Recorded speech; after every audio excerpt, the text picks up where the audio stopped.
golden brown na siya, ilagay natin yung pinagbabaran ko na kalamansi sa seasoning. Ayan.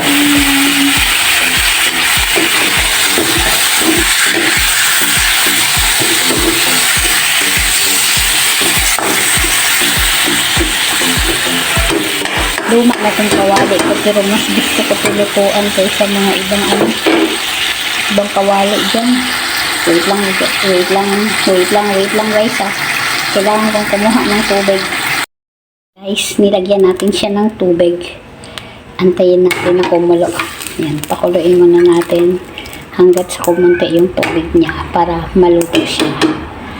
Ayan guys. Ayan. Meron akong pork belly. Ayan guys. Kumukulo na siya. Ayan. Iwan natin muna siya hanggang sa kumunti yung kanyang sabaw. Ayan. Kumukulo na siya. Pakuluin lang siya ng pakuluin. Ayan. Haluin natin. Ayan. Halagyan ko pa siya pala ng ano yan. Bay leaves, ayan, dahon ng laurel, tsaka yung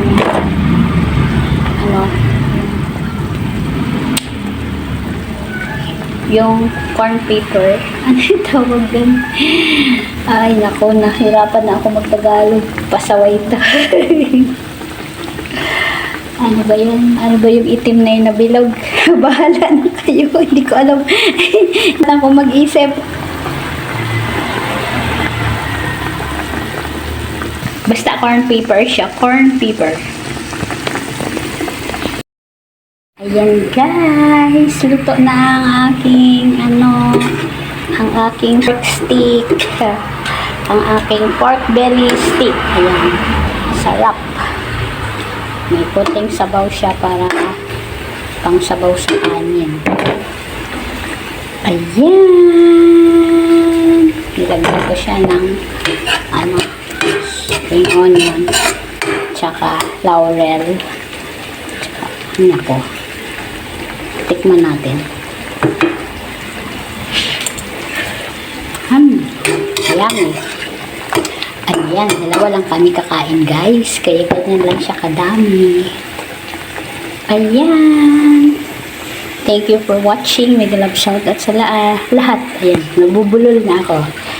Thank you sa support. Ayan. I love you all. Ayan, mga idol dyan. Mga subscriber and non-subscriber. To all my viewers. Ayan. Thank you very much. I love you all. Ayan. Papatayin na natin yan. Because luto na siya. Kain na tayo guys.